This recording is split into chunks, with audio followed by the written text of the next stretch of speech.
جناب عروہ بن زبیر کہتے ہیں کہ میں نے ام المومنین حضرت عائشہ رضی اللہ تعالیٰ عنہ سے کہا، اور میں ان دنوں نو عمر تھا، فرمائیے اللہ تعالیٰ کے فرمان ان الصفا والمروۃ من شعائر اللہ سے میں یہ سمجھتا ہوں کہ اگر کوئی ان کے درمیان سعی نہ کرے تو اس پر کوئی حرج نہیں۔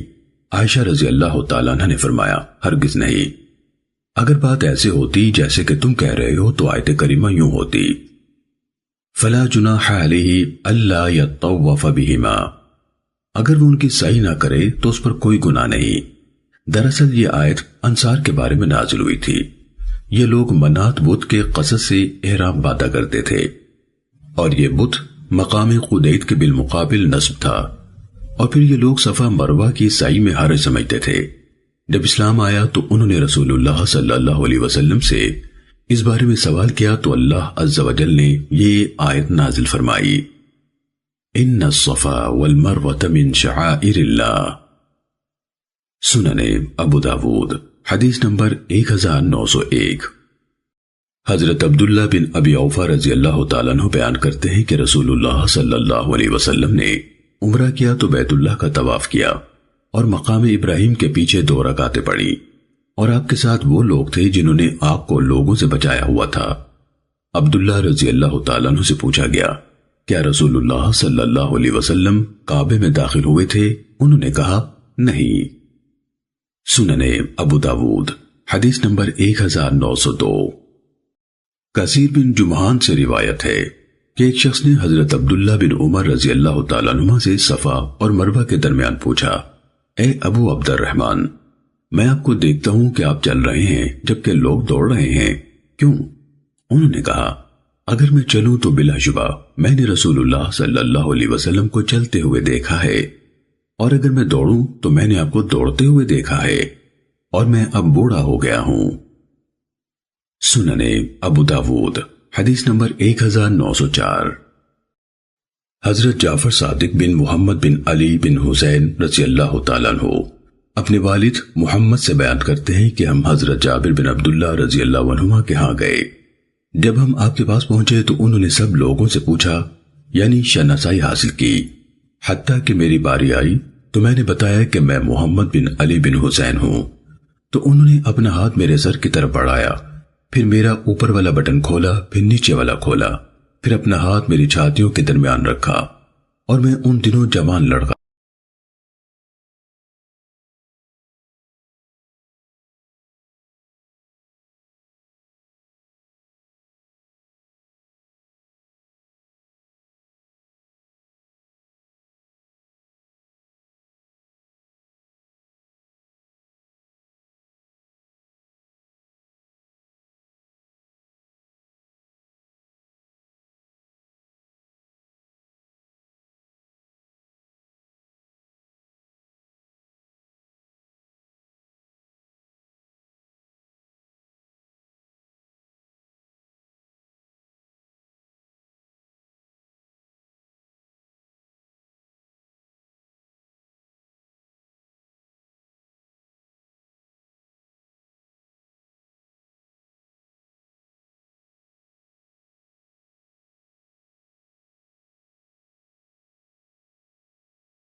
جناب جعفر صادق رحمہ اللہ اپنے والد محمد بن علی رحمہ اللہ سے روایت کرتے ہیں کہ نبی صلی اللہ علیہ وسلم نے عرفات میں ظہر اور عصر کی نمازیں 1 اذان اور 2 اقامتوں کے ساتھ پڑھی تھیں، اور ان کے مابین کوئی سنتیں یعنی نفل نہیں پڑے تھے، اور مغرب اور عشاء کی نمازیں مزدلفہ میں 1 اذان اور 2 اقامتوں کے ساتھ پڑھی تھیں، اور ان کے مابین کوئی سنتیں یعنی نفل نہیں پڑے تھے۔ امام ابو داود رحمہ اللہ کہتے ہیں کہ اس روایت کو حاتم بن اسماعیل نے اپنی طویل حدیث میں مسند بیان کیا ہے، جبکہ یہ سند مرسل ہے۔ حاتم نے حضرت جابر رضی اللہ تعالیٰ عنہ سے مسند بیان کی ہے، اور حاتم کی روایت کے مسند ہونے کی موافقت محمد بن علی الجعفی نے بھی کی ہے، اور جعفر عن ابی عن جابر کی سند سے روایت کی ہے۔ فرق اتنا ہے کہ جعفی نے کہا فَصَلَّ الْمَغْرِبَ وَالْعَتَمَةَ بِأَذَانٍ وَإِقَامَةٍ، آپ نے مغرب اور عشاء ایک اذان اور ایک اقامت کے ساتھ پڑھی۔ ابو داود رحمہ اللہ کہتے ہیں کہ مجھے امام احمد رحمہ اللہ نے کہا کہ حاتم نے اس طویل حدیث میں خطا کی ہے۔ سنن ابو داود حدیث نمبر 1906۔ حضرت جابر رضی اللہ تعالیٰ عنہ سے بیان ہے کہ پھر نبی صلی اللہ علیہ وسلم نے فرمایا، میں نے یہاں نہر کیا ہے اور مینا سارے کا سارا قربان گاہ ہے۔ آپ علیہ السلام نے عرفات میں وقوف کیا تو فرمایا، میں نے یہاں وقوف کیا ہے اور سارا عرفات جائے وقوف ہے۔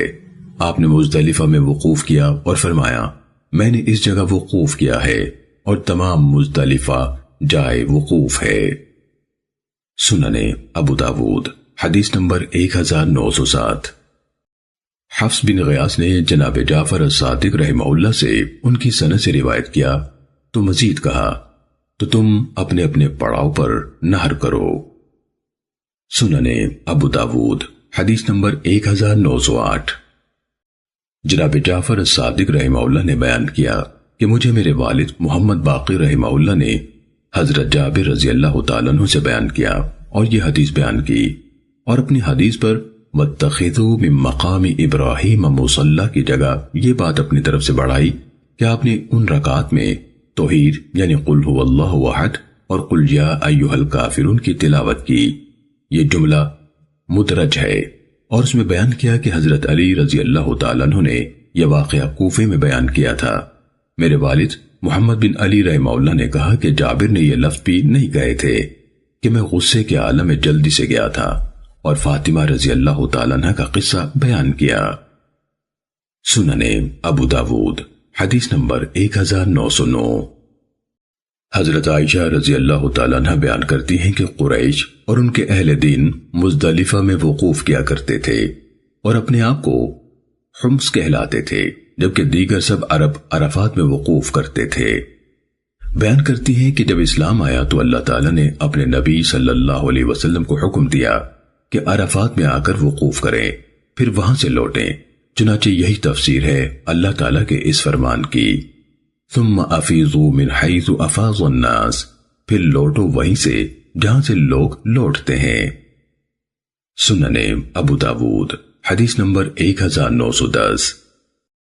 حضرت ابن عباس رضی اللہ تعالیٰ عنہما بیان کرتے ہیں کہ رسول اللہ صلی اللہ علیہ وسلم نے ترویہ کے روز یعنی 8ویں ذی الحج کو ظہر کی نماز اور عرفہ کے روز یعنی 9ویں ذی الحج کو فجر کی نماز مینا میں پڑھی تھی۔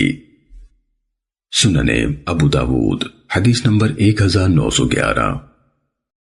عبدالعزیز بن رفیع کہتے ہیں کہ میں نے حضرت انس رضی اللہ تعالیٰ عنہ سے کہا کہ مجھے وہ بات بتائیے جو آپ کو رسول اللہ صلی اللہ علیہ وسلم سے یاد ہو۔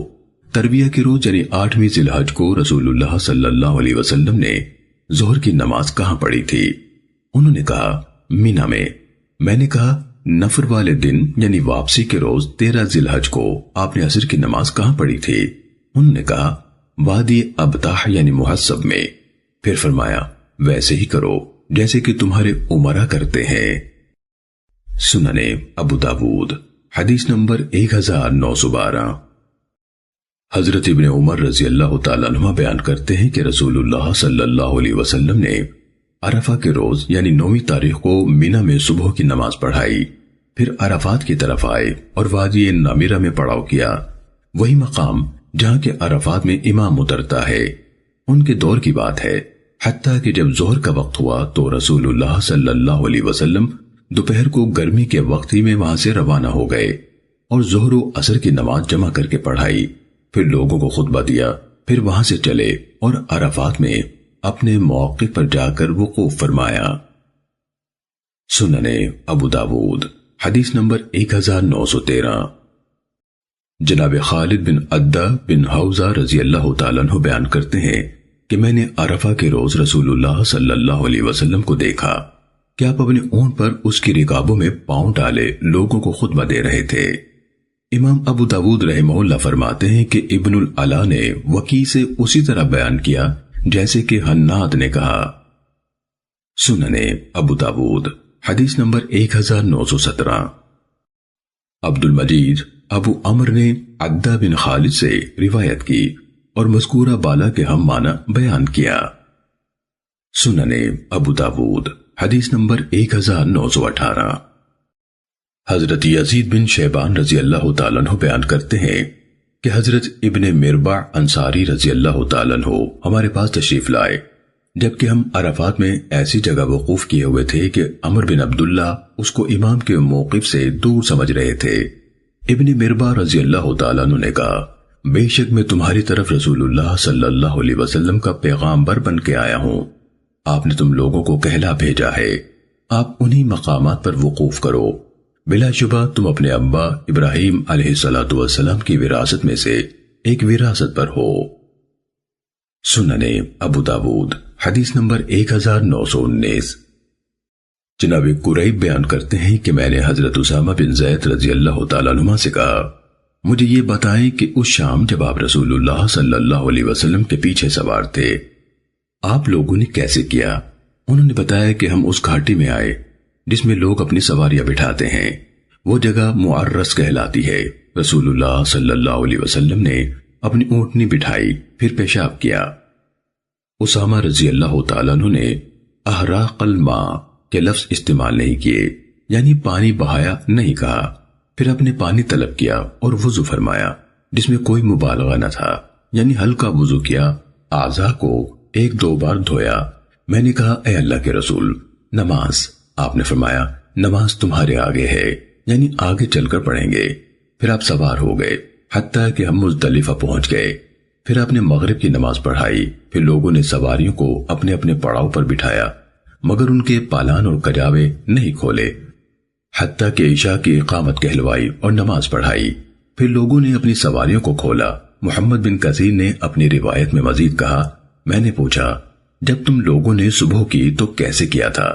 انہوں نے کہا، فضل رضی اللہ تعالیٰ عنہ آپ کے پیچھے سوار ہوئے اور میں قریش کے ان افراد کے ساتھ پیدل چلا گیا جو دیگر لوگوں سے پہلے روانہ ہوئے تھے۔ سننے ابو داود حدیث نمبر 1921۔ جناب عروہ رحمہ اللہ نے بیان کیا کہ حضرت اسامہ بن زید رضی اللہ عنہما سے پوچھا گیا اور میں اس مجلس میں بیٹھا تھا کہ رسول اللہ صلی اللہ علیہ وسلم حجۃ الوداع میں جب عرفہ سے روانہ ہوئے تھے تو کس رفتار سے چلے تھے؟ انہوں نے کہا کہ آپ علیہ السلام درمیانی رفتار یعنی انق سے چلے تھے، جب کوئی فراخی پاتے تو قدر تیز ہو جاتے۔ ہشام نے کہا کہ نص والی رفتار انق سے قدر تیز تر ہوتی ہے۔ سننے ابو داود حدیث نمبر 1923۔ حضرت اسامہ رضی اللہ تعالیٰ عنہ بیان کرتے ہیں کہ میں نبی صلی اللہ علیہ وسلم کے پیچھے سوار تھا۔ جب سورج غروب ہو گیا تو رسول اللہ صلی اللہ علیہ وسلم وہاں سے روانہ ہوئے، یعنی عرفات سے۔ سننے ابو داود حدیث نمبر 1924۔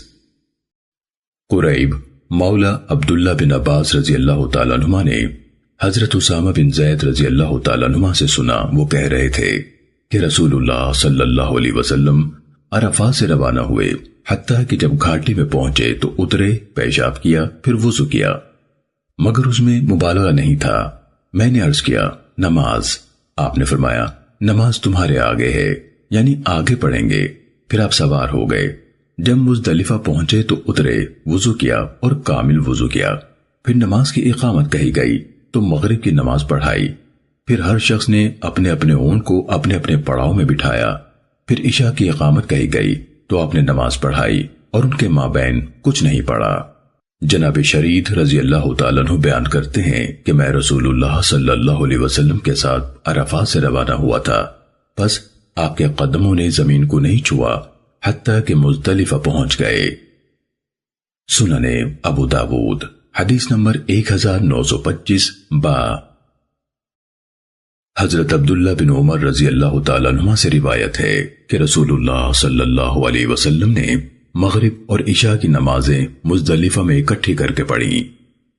سننے ابو داود حدیث نمبر 1926۔ زہری رحمہ اللہ نے اپنی سند سے مذکورہ بالا حدیث کے ہم معنی روایت کی اور کہا ایک ایک اقامت سے ان دونوں نمازوں کو جمع کیا۔ امام احمد رحمہ اللہ نے کہا وقی نے بیان کیا کہ آپ نے ہر نماز الگ اقامت سے پڑھی۔ سننے ابو داود حدیث نمبر 1927۔ عثمان بن عمر رحمہ اللہ نے ابن ابی ذئب سے، انہوں نے زہری سے یعنی احمد بن حنبل ان حماد کی سند سے اور اس کے ہم معنی بیان کیا کہ ہر نماز کے لیے ایک اقامت کہی اور پہلی میں اذان نہیں دی اور نہ کسی کے بعد سنتیں پڑھیں۔ مخلد نے کہا ان میں سے ایک کے لیے اذان نہیں دی۔ سننے ابو داود حدیث نمبر 1928۔ سعید بن جبیر اور عبداللہ بن مالک دونوں سے روایت ہے کہ ہم نے ابن عمر رضی اللہ تعالیٰ عنہ کے ساتھ مزدلفہ میں مغرب اور عشاء کی نمازیں ایک تکبیر کے ساتھ پڑھیں اور محمد بن کثیر کی روایت کے ہم معنی بیان کیا یعنی مذکورہ بالا روایت۔ سننے ابو داود حدیث نمبر 1930۔ سعید بن جبیر نے کہا ہم حضرت ابن عمر رضی اللہ عنہما کی معیت میں عرفات سے لوٹے، جب مزدلفہ پہنچے تو انہوں نے ہمیں مغرب اور عشاء کی نمازیں 3 رکعتیں اور 2 رکعتیں ایک تکبیر کے ساتھ پڑھائی۔ جب فارغ ہوئے تو ابن عمر رضی اللہ عنہما نے کہا کہ رسول اللہ صلی اللہ علیہ وسلم نے اس جگہ ہمیں اسی طرح نماز پڑھائی تھی۔ سننے ابو داود حدیث نمبر 1931۔ سلمہ بن کہیل نے کہا میں نے جناب سعید بن جبیر رحمہ اللہ کو مزدلفہ میں دیکھا کہ انہوں نے اقامت کہی اور مغرب کی 3 رکعتیں پڑھی، پھر عشاء کی 2 رکعتیں پڑھی، پھر کہا میں حضرت ابن عمر رضی اللہ تعالیٰ عنہ کے ساتھ حاضر تھا، انہوں نے اس جگہ اسی طرح کیا تھا اور انہوں نے بیان کیا تھا کہ میں رسول اللہ صلی اللہ علیہ وسلم کے ساتھ تھا اور آپ نے اس جگہ اسی طرح کیا تھا۔ سننے ابو داود حدیث نمبر 1932۔ اشعث بن سلیم اپنے والد سے بیان کرتے ہیں کہ میں حضرت ابن عمر رضی اللہ عنہما کے ساتھ عرفات سے مزدلفہ آیا، انہوں نے اس دوران میں تکبیر اور تحلیل کو نہیں چھوڑا حتیٰ کہ ہم مزدلفہ پہنچ گئے، پھر اذان اور اقامت کہی یا کسی کو حکم دیا کہ اذان اور اقامت کہے، پھر ہمیں مغرب کی 3 رکعتیں پڑھائیں، پھر ہماری طرف متوجہ ہوئے اور کہا نماز یعنی عشاء کی بھی، بس ہمیں عشاء کی نماز پڑھائی 2 رکعتیں، پھر اپنا رات کا کھانا طلب کیا۔ اشعث بن سلیم نے کہا مجھے علاج بن عمر نے اسی طرح بیان کیا جیسے کہ میرے والد سلیم بن اسود نے ابن عمر رضی اللہ تعالیٰ عنہ سے روایت کیا۔ حضرت ابن عمر رضی اللہ تعالیٰ عنہ سے اس بارے میں پوچھا گیا تو انہوں نے کہا میں نے رسول اللہ صلی اللہ علیہ وسلم کے ساتھ ایسے ہی پڑھی تھی۔ سننے ابو داود حدیث نمبر 1933۔ حضرت عبداللہ بن مسعود رضی اللہ تعالیٰ عنہ نے بیان کیا کہ میں نے رسول اللہ صلی اللہ علیہ وسلم کو کبھی نہیں دیکھا کہ آپ نے کوئی نماز بے وقت پڑھی ہو، آپ ہمیشہ وقت پر نماز پڑھتے، مگر مزدلفہ میں آپ نے مغرب اور عشاء کو جمع کر کے پڑھا یعنی تاخیر سے، اور اگلے دن کی فجر کی نماز اپنے وقت سے پہلے پڑھی۔ سننے ابو داود حدیث نمبر 1934۔ حضرت جابر رضی اللہ تعالیٰ عنہ سے روایت ہے کہ نبی صلی اللہ علیہ وسلم نے فرمایا میں نے عرفات میں اس جگہ پر وقوف کیا ہے اور عرفات سارے کا سارا جائے وقوف ہے، میں نے مزدلفہ میں اس جگہ پر وقوف کیا ہے اور مزدلفہ سارا ہی جائے وقوف ہے، اور میں نے اس جگہ قربانی کی ہے اور مینا سب ہی قربان کا ہے، بس تم اپنے اپنے پڑاؤ پر قربانیاں کرو۔ سننے ابو داود حدیث نمبر 1936۔ حضرت جابر بن عبداللہ رضی اللہ عنہما بیان کرتے ہیں کہ رسول اللہ صلی اللہ علیہ وسلم نے فرمایا عرفات سارا ہی مقام وقوف ہے اور مینا سارا ہی قربان گاہ ہے اور مزدلفہ پورا ہی وقوف کی جگہ ہے، اور مکے کے سب راستے یہاں آنے کی راہیں اور قربان گاہ بھی۔ سننے ابو داود حدیث نمبر 1937۔ جناب عمر ابن الخطاب رضی اللہ تعالیٰ عنہ نے بیان کیا کہ اہل جاہلیت مزدلفہ سے اس وقت تک روانہ نہیں ہوتے تھے جب تک کہ کوہ صبیر پر سورج کو طلوع ہوتا نہ دیکھ لیتے، سو نبی صلی اللہ علیہ وسلم نے ان کی مخالفت کی اور طلوع آفتاب سے پہلے ہی وہاں سے روانہ ہو لیے۔ سننے ابو داود حدیث نمبر 1938۔ حضرت ابن عباس رضی اللہ تعالیٰ عنہ بیان کرتے ہیں کہ میں رسول اللہ صلی اللہ علیہ وسلم کے عہد کے ان ضعیف افراد میں شامل تھا جن کو آپ صلی اللہ علیہ وسلم نے مزدلفہ کی رات قبل از وقت روانہ فرما دیا تھا۔ سننے ابو داود حدیث نمبر 1939۔ حضرت عائشہ رضی اللہ تعالیٰ عنہ نے بیان کیا کہ رسول اللہ صلی اللہ علیہ وسلم نے حضرت ام سلمہ رضی اللہ تعالیٰ عنہ کو نحر والی رات فجر سے پہلے ہی مینا کی جانب بھیج دیا، پس انہوں نے طلوع فجر سے پہلے ہی جمرے کو کنکریاں مار لیں، پھر وہ چلی گئیں اور طواف افاضہ کر لیا، اور یہ انہی کی باری کا دن تھا کہ رسول اللہ صلی اللہ علیہ وسلم ان کے ہاں تھے۔ سننے ابو داود حدیث نمبر 1942۔ ایک خبر دینے والے نے بیان کیا کہ حضرت اسماء بنت ابی بکر رضی اللہ تعالیٰ عنہ نے جمرے کی رمی کی تو میں نے کہا ہم نے تو رات میں رمی کی ہے، یعنی کنکریاں ماری ہیں۔ انہوں نے جواب دیا کہ رسول اللہ صلی اللہ علیہ وسلم کے زمانے میں ہم یہی کیا کرتے تھے۔ سننے ابو داود حدیث نمبر 1943۔ حضرت عبداللہ بن عمر رضی اللہ تعالیٰ عنہ سے مروی ہے کہ رسول اللہ صلی اللہ علیہ وسلم اپنے حج میں قربانی والے دن جمرات کے درمیان کھڑے ہوئے اور پوچھا یہ کون سا دن ہے؟ لوگوں نے کہا یہ قربانی کا دن ہے۔ آپ صلی اللہ علیہ وسلم نے فرمایا یہ حج اکبر کا دن ہے۔ سننے ابو داود حدیث نمبر 1945۔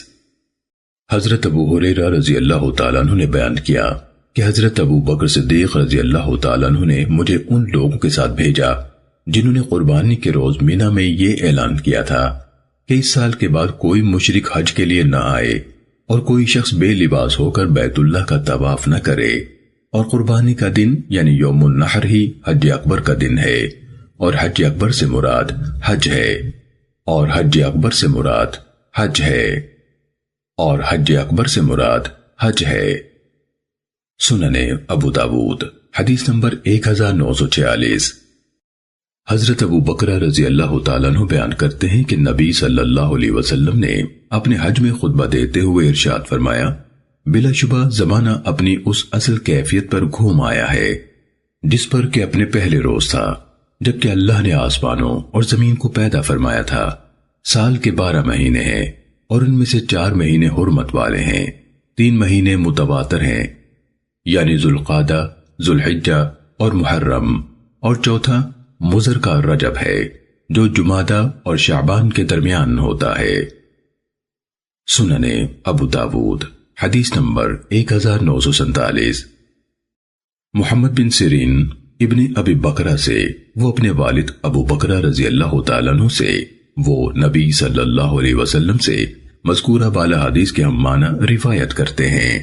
امام ابو داود رحمہ اللہ فرماتے ہیں کہ ابن عون نے نام لے کر کہا کہ عبد الرحمن بن ابی بکرہ اپنے والد ابو بکرہ رضی اللہ تعالیٰ عنہ سے روایت کرتے ہیں۔ سننے ابو داود حدیث نمبر 1948۔ جناب عبد الرحمن بن یعمر الدیلی رضی اللہ تعالیٰ عنہ بیان کرتے ہیں کہ میں رسول اللہ صلی اللہ علیہ وسلم کی خدمت میں حاضر ہوا جبکہ آپ میدان عرفات میں تھے۔ اسی دوران میں نجد کی طرف سے کچھ لوگ آئے اور انہوں نے ایک شخص کو کہا تو اس نے پکار کر کہا اے اللہ کے رسول حج کیسے ہے؟ تو رسول اللہ صلی اللہ علیہ وسلم نے بھی ایک شخص کو حکم دیا اور اس نے پکار کر کہا حج عرفات کا دن ہے، جو شخص مزدلفہ کی رات میں صبح سے پہلے پہلے یہاں آ گیا اس کا حج پورا ہو گیا۔ مینا کے دن 3 ہے، جو شخص 2 دن بعد جلدی سے واپس ہو جائے اس پر کوئی گناہ نہیں، اور جو تاخیر کرے یعنی تیسرا دن بھی وقوف کرے تو اس پر بھی کوئی گناہ نہیں۔ پھر آپ نے اپنے پیچھے ایک شخص کو سوار کروا لیا جو اس بات کی منادی کرنے لگا۔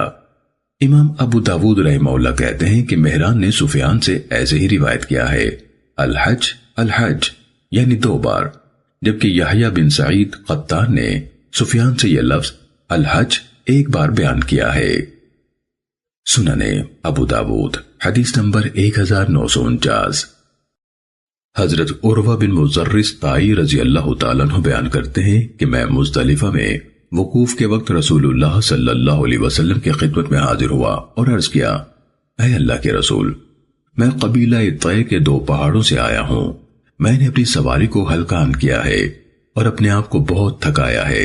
قسم اللہ کی، میں نے کوئی ٹیلا یا پہاڑ نہیں چھوڑا مگر اس پر وقوف کیا ہے، تو کیا میرا حج ہو گیا؟ رسول اللہ صلی اللہ علیہ وسلم نے فرمایا، جس نے ہمارے ساتھ یہ نماز یعنی فجر پالی اور اس سے پہلے وہ رات یا دن میں عرفات میں حاضر ہو چکا ہے تو اس کا حج پورا ہو گیا اور اس نے اپنا میل کچیل دور کر لیا، یعنی اس نے مناسک حج پورے کر لیے۔ اب ماں بعد کے دیگر اعمال حج پورے کر کے اپنا احرام کھول دے۔ سننے ابو داود حدیث نمبر 1950۔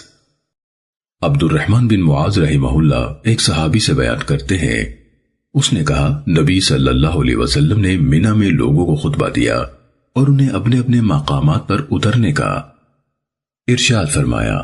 آپ صلی اللہ علیہ وسلم نے فرمایا، مہاجرین یہاں پڑاؤ کریں، اور قبلے کی جانب دائیں طرف اشارہ فرمایا، اور انصار یہاں پڑاؤ کریں اور قبلے کی بائیں طرف اشارہ فرمایا، اور دیگر لوگ ان کے ارد گرد اتریں۔ سننے ابو داود حدیث نمبر 1951۔ ربیہ بن عبد الرحمن بن حسین اپنی دادی سراؤ بنت نبہان رضی اللہ تعالیٰ عنہ سے بیان کرتے ہیں، یہ خاتون قبل از اسلام ایک گھر کی نگران تھی جس میں بت ہوا کرتے تھے۔ وہ بیان کرتی ہیں کہ رسول اللہ صلی اللہ علیہ وسلم نے رؤوس والے دن ہمیں خطبہ دیا۔ آپ نے فرمایا، یہ کون سا دن ہے؟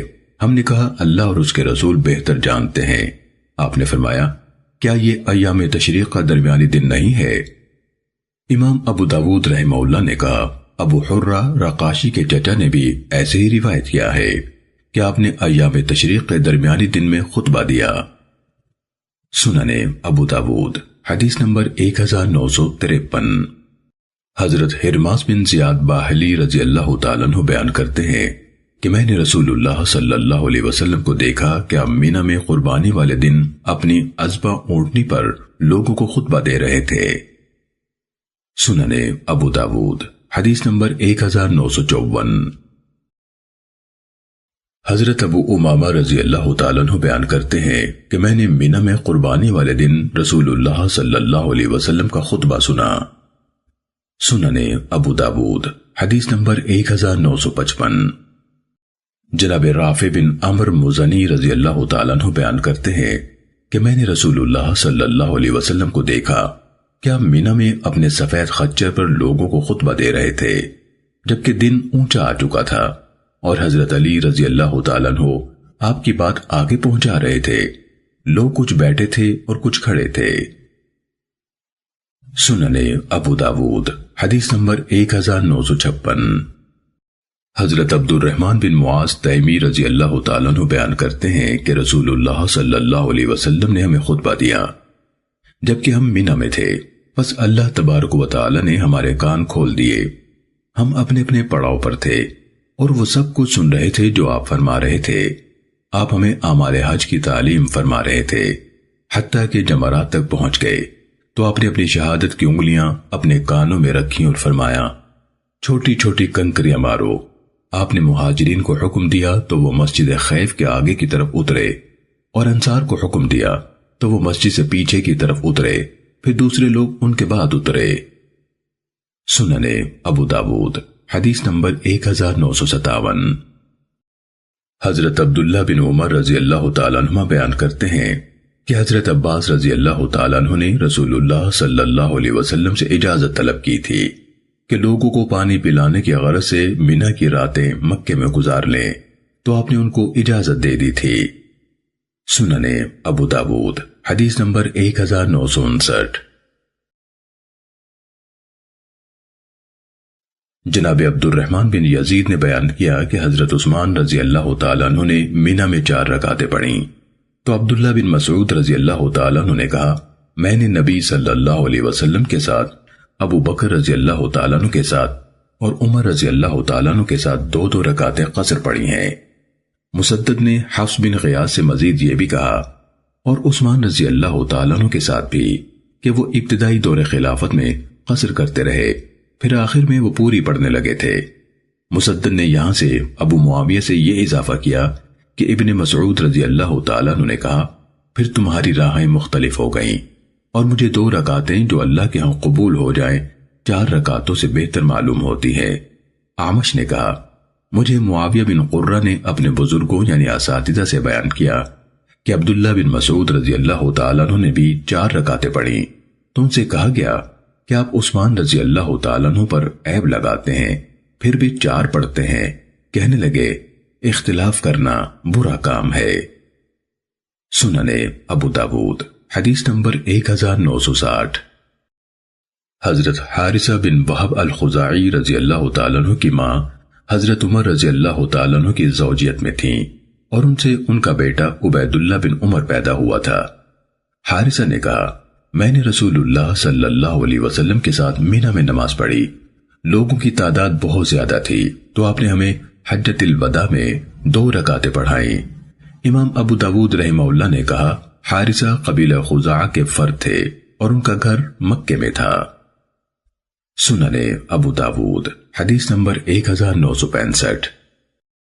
نافع رحمہ اللہ نے حضرت ابن عمر رضی اللہ تعالیٰ عنہ کے متعلق بتایا کہ وہ قربانی کے دن یعنی 10 ذی الحج کے بعد 3 دنوں میں جمرات کے پاس پیدل ہی آتے جاتے تھے اور بیان کرتے تھے کہ نبی صلی اللہ علیہ وسلم ایسے ہی کیا کرتے تھے۔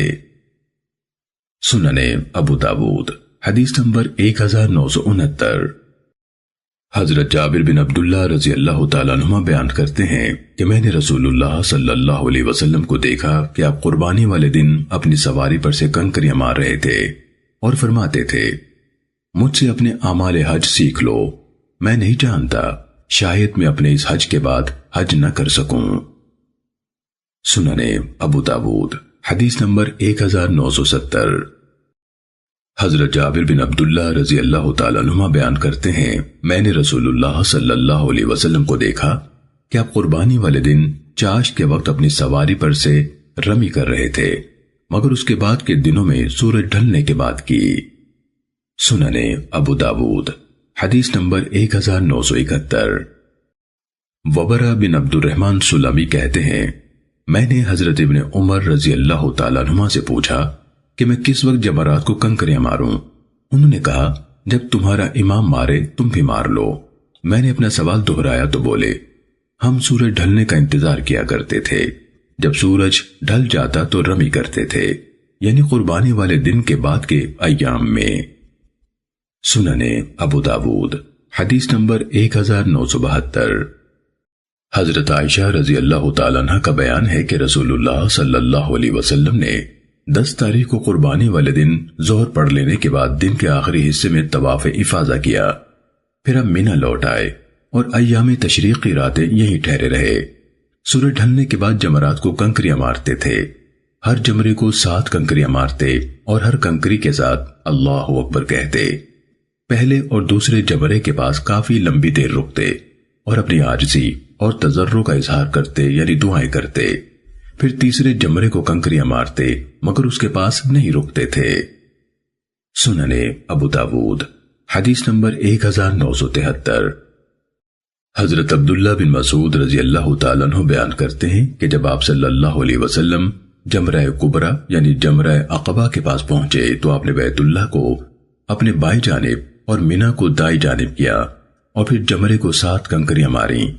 حضرت ابن مسعود رضی اللہ تعالیٰ عنہ نے کہا اور اس طرح سے رمی کی اس ذات نے جس پر سورہ بقرہ نازل کی گئی تھی۔ سنن ابو داود حدیث نمبر 1974۔ ابو البداح بن عاصم رضی اللہ تعالیٰ عنہ اپنے والد سے روایت کرتے ہیں کہ رسول اللہ صلی اللہ علیہ وسلم نے اونٹوں کے چرواہوں کو مینا میں راتیں گزارنے سے رخصت دی تھی کہ یہ لوگ قربانی والے دن رمی کریں، پھر اگلے دن 11ویں تاریخ کو اس کے بعد اگلا دن چھوڑ کر روانگی والے دن 2 دن کی رمی کریں، پھر اگلے دن یعنی 11ویں تاریخ کو اس کے بعد اگلا دن چھوڑ کر روانگی والے دن 2 دن کی رمی کریں۔ سنن ابو داود حدیث نمبر 1975۔ ابو البداح بن عدی اپنے والد سے روایت کرتے ہیں کہ نبی صلی اللہ علیہ وسلم نے چرواہوں کو رخصت دی تھی کہ ایک دن رمی کریں اور ایک دن چھوڑ دیں۔ سنن ابو داود حدیث نمبر 1976۔ ابو مجلس بیان کرتے ہیں کہ میں نے حضرت ابن عباس رضی اللہ تعالیٰ عنہما سے رمی جمار کے بارے میں پوچھا تو انہوں نے کہا مجھے معلوم نہیں کہ رسول اللہ صلی اللہ علیہ وسلم نے 6 کنکریاں ماری تھیں یا 7۔ سننے ابو داود حدیث نمبر 1977۔ حضرت عبداللہ بن عمر رضی اللہ تعالیٰ عنہما سے مروی ہے، رسول اللہ صلی اللہ علیہ وسلم نے فرمایا، اے اللہ سر منڈوانے والوں پر رحم فرما۔ صحابہ نے کہا، اے اللہ کے رسول اور کتروانے والوں کے لیے بھی دعا فرمائے۔ آپ نے فرمایا، اے اللہ سر منڈوانے والوں پر رحم فرما۔ صحابہ نے کہا، اے اللہ کے رسول اور کتروانے والوں کے لیے بھی۔ تب آپ نے فرمایا، اور بال کتروانے والوں پر بھی رحم فرما۔ سننے ابو داود حدیث نمبر 1979۔ حضرت ابن عمر رضی اللہ تعالیٰ عنہ سے منقول ہے کہ رسول اللہ صلی اللہ علیہ وسلم نے حجۃ الوداع میں اپنا سر منڈوایا تھا۔ سننے ابو داود حدیث نمبر 1980۔ حضرت انس بن مالک رضی اللہ تعالیٰ عنہ سے روایت ہے کہ رسول اللہ صلی اللہ علیہ وسلم نے قربانی والے دن جمرہ عقبہ کو کنکریاں ماری، پھر منی میں اپنی منزل پر تشریف لائے، پھر اپنی قربانی طلب کی اور اسے ذبح کیا، پھر حجام کو بلوایا اور اس نے آپ کے سر کے دائیں جانب کو لیا اور اسے مونڈا تو آپ نے اپنے پاس والوں کو 1-1 2-2 بال تقسیم کر دیے، پھر اس نے بائیں جانب کو لیا اور اسے مونڈا تو آپ نے فرمایا، ابو طلحہ یہاں ہے، چنانچہ وہ ابو طلحہ رضی اللہ تعالیٰ عنہ کو دے دیے۔ سننے ابو داود حدیث نمبر 1981۔ سفیان نے ہشام بن حسان سے اپنی سند سے یہ حدیث بیان کی، اس میں ہے کہ آپ نے حجام سے فرمایا، میری دائیں جانب سے شروع کرو اور پہلے اسے مونڈو۔ سننے ابو داود حدیث نمبر 1982۔ حضرت ابن عباس رضی اللہ تعالیٰ عنہ سے منقول ہے کہ رسول اللہ صلی اللہ علیہ وسلم سے منی کے دنوں میں سوالات کیے جاتے تھے اور آپ فرماتے تھے کوئی حرج نہیں۔ ایک شخص نے سوال کرتے ہوئے کہا، میں نے قربانی سے پہلے بال مونڈ لیے۔ آپ نے فرمایا، قربانی کرو اور کوئی حرج نہیں۔ ایک نے کہا، میں نے شام کر دی ہے اور رمی نہیں کی ہے۔ آپ نے فرمایا، رمی کرو اور کوئی حرج نہیں۔ سننے ابو داود حدیث نمبر 1983۔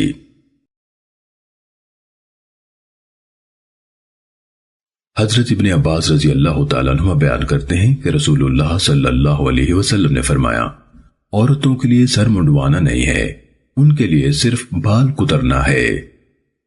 سننے ابو داود حدیث نمبر 1984۔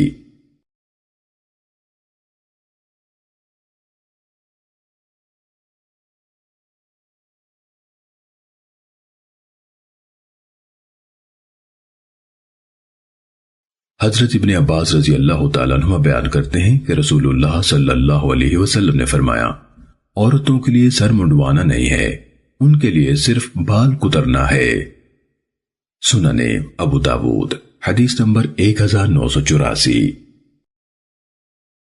حضرت ابن عباس رضی اللہ تعالیٰ عنہ نے بیان کیا، رسول اللہ صلی اللہ علیہ وسلم نے فرمایا، عورتوں کے لیے سر منڈانا نہیں ہے، ان کے لیے صرف بال کترنا ہے۔ سننے ابو داود حدیث نمبر 1985۔ حضرت ابن عمر رضی اللہ تعالیٰ عنہ نے بیان کیا کہ رسول اللہ صلی اللہ علیہ وسلم نے حج سے پہلے عمرہ کیا تھا۔ سننے ابو داود حدیث نمبر 1986۔ حضرت ابن عباس رضی اللہ تعالیٰ عنہ نے بیان کیا کہ قسم اللہ کی، رسول اللہ صلی اللہ علیہ وسلم نے عائشہ رضی اللہ تعالیٰ عنہ کو ذی الحجہ میں صرف اس لیے عمرہ کرایا تھا کہ اس سے اہل شرک کا عمل باطل کریں۔ بلا شبہ قبیلہ قریش اور ان کے اہل دین کہا کرتے تھے کہ جب اونٹوں کے بال بڑھ جائیں، ان کے زخم ٹھیک ہو جائیں اور ماہ سفر شروع ہو جائے تو عمرہ کرنے والے کے لیے عمرہ کرنا حلال ہو گیا۔ یہ لوگ ان دنوں میں عمرہ کرنے کو حرام کہتے تھے حتیٰ کہ ذو الحجہ اور محرم گزر جائے۔ سننے ابو داود حدیث نمبر 1987۔ حضرت ابن عباس رضی اللہ تعالیٰ عنہ سے مروی ہے کہ رسول اللہ صلی اللہ علیہ وسلم نے حج کا ارادہ فرمایا تو ایک عورت نے اپنے شوہر سے کہا مجھے بھی رسول اللہ صلی اللہ علیہ وسلم کے ساتھ اپنے اونٹ پر حج کراؤ۔ اس نے کہا میرے پاس کوئی ایسی سواری نہیں جس پر میں تمہیں حج کراؤں۔ عورت نے کہا اپنے فلاں اونٹ پر۔ اس نے جواب دیا کہ وہ تو فی سبیل اللہ جہاد کے لیے وقف ہے۔ پس وہ رسول اللہ صلی اللہ علیہ وسلم کے پاس آیا اور کہنے لگا کہ میری بیوی نے آپ کو السلام علیکم ورحمۃ اللہ کہا ہے اور وہ مجھے کہتی ہے کہ میں اس کو آپ کے ساتھ حج کراؤں۔ وہ کہتی ہے مجھے رسول اللہ صلی اللہ علیہ وسلم کی مائیت میں حج کرواؤ۔ تو میں نے اس سے کہا میرے پاس کوئی سواری نہیں جس پر میں تجھے حج کرواؤں۔ اس نے کہا اپنے فلاں اونٹ پر۔ تو میں نے کہا کہ وہ تو فی سبیل اللہ وقف ہے۔ رسول اللہ صلی اللہ علیہ وسلم نے فرمایا اگر تم اسے اس پر حج کرا دو تو یہ بھی فی سبیل اللہ ہی ہے۔ اس نے کہا کہ اس عورت نے مجھے کہا ہے کہ میں آپ سے یہ دریافت کروں کہ کون سا عمل آپ کے ساتھ حج کے برابر ہو سکتا ہے۔ تو رسول اللہ صلی اللہ علیہ وسلم نے فرمایا اسے میری طرف سے السلام علیکم ورحمۃ اللہ وبرکاتہ کہنا اور اسے بتانا کہ رمضان میں عمرہ کرنا میرے ساتھ حج کرنے کے برابر ہے۔ سننے ابو داود حدیث نمبر 1990۔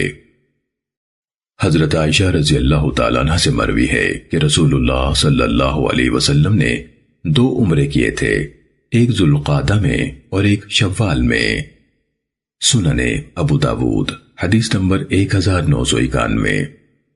حضرت ابن عباس رضی اللہ تعالیٰ عنہ سے منقول ہے کہ رسول اللہ صلی اللہ علیہ وسلم نے 4 عمرے کیے تھے۔ عمرہ حدیبیہ جس سے آپ کو واپس جانا پڑا تھا، دوسرا وہ جو حسب اتفاق معاہدہ اگلے سال کیا۔ حضرت ابن عباس رضی اللہ تعالیٰ عنہ سے منقول ہے کہ رسول اللہ صلی اللہ علیہ وسلم نے 4 عمرے کیے تھے، عمرہ حدیبیہ یعنی جس سے آپ کو واپس جانا پڑا تھا، دوسرا وہ جو حسب اتفاق معاہدہ اگلے سال کیا، تیسرا جعرانہ سے اور چوتھا جو آپ نے اپنے حج کے ساتھ ملا کر کیا۔ سننے ابو داود حدیث نمبر 1993۔ حضرت انس رضی اللہ تعالیٰ عنہ کا بیان ہے کہ رسول اللہ صلی اللہ علیہ وسلم نے 4 عمرے کیے تھے اور سبھی ذوالقعدہ میں کیے سوائے اس کے جو حج کے ساتھ تھا۔ امام ابو داود رحمہ اللہ فرماتے ہیں کہ یہاں تک کہ مجھے عتبہ بن خالد سے خوب یاد ہے اور ابو الولید سے بھی میں نے سنا ہے مگر اچھی طرح ضبط نہیں، یعنی عمرہ حدیبیہ کے زمانے میں، عمرۃ القضاء ذوالقعدہ میں، عمرہ جعرانہ جب آپ نے ذوالقعدہ میں حنین کی غنیمتیں تقسیم کی تھیں، اور حج کے ساتھ والا عمرہ۔ سننے ابو داود حدیث نمبر 1994۔ حضرت عبد الرحمن بن ابی بکر رضی اللہ تعالیٰ عنہ بیان کرتے ہیں کہ رسول اللہ صلی اللہ علیہ وسلم نے اس سے فرمایا تھا اے عبد الرحمن اپنی بہن عائشہ کو اپنے پیچھے سوار کرو اور اسے تنعیم سے عمرہ کروا لاؤ۔ تم جب اسے لے کر ٹیلے سے نیچے اترو تو اسے چاہیے کہ احرام باندھے، بے شک یہ عمرہ مقبول ہوگا۔ سننے ابو داود حدیث نمبر 1995۔ حضرت محرش کعبی رضی اللہ تعالیٰ عنہ بیان کرتے ہیں کہ نبی صلی اللہ علیہ وسلم جعرانہ میں تشریف لائے، پھر مسجد میں آئے اور جو اللہ نے چاہا نماز پڑھی، پھر آپ نے احرام باندھا، پھر اپنی سواری پر درست ہو کر بیٹھ گئے اور دامن وادی صرف کا رخ کر لیا حتیٰ کہ مدینے کی راہ پر جا ملے اور مکے میں صبح کی، گویا کہ آپ رات ہی سے یہیں تھے۔ سننے ابو داود حدیث نمبر 1996۔ حضرت عبداللہ بن عمر رضی اللہ تعالیٰ عنہ بیان کرتے ہیں کہ رسول اللہ صلی اللہ علیہ وسلم نے قربانی والے دن طواف افاضہ کیا، پھر لوٹ کر مینا میں ظہر کی نماز پڑھی۔ سننے ابو داود حدیث نمبر 1998۔ ام المومنین حضرت ام سلمہ رضی اللہ تعالیٰ عنہ نے بیان کیا کہ قربانی والے دن شام کو میری باری کی رات تھی جس میں کہ رسول اللہ صلی اللہ علیہ وسلم کو میرے پاس تشریف لانا تھا، چنانچہ آپ تشریف لائے اور میرے پاس وہب بن زمعہ آیا اور اس کے ساتھ آل ابی امیہ کا ایک اور آدمی بھی تھا، ان دونوں نے قمیصیں پہن رکھی تھیں۔ تو رسول اللہ صلی اللہ علیہ وسلم نے وہب سے فرمایا ابو عبداللہ کیا تم نے طواف افاضہ کر لیا ہے؟ اس نے کہا نہیں، قسم اللہ کی اے اللہ کے رسول۔ آپ صلی اللہ علیہ وسلم نے فرمایا اپنی یہ قمیص اتار دو۔ چنانچہ اس نے اپنی قمیص اتار دی اور سر کی جانب سے اتاری اور اس کے ساتھی نے بھی اتار دی اور سر کی جانب سے اتاری۔ پھر انہوں نے پوچھا، اور یہ کیوں اے اللہ کے رسول؟ آپ صلی اللہ علیہ وسلم نے فرمایا، بلا شبہ تمہیں اس دن میں رخصت ہے کہ جب تم جمرہ کو کنکریاں مار لو تو حلال ہو جاؤ، یعنی ہر اس چیز سے جو تم پر حرام کی گئی ہے سوائے بیویوں کے۔ اگر بیت اللہ کا طواف کرنے سے پہلے شام ہو جائے تو تم پھر سے محرم ہو جاؤ گے، جیسے کہ کنکریاں مارنے سے پہلے تھے، حتیٰ کہ اس کا طواف کر لو۔ سننے ابو داود حدیث نمبر 1999۔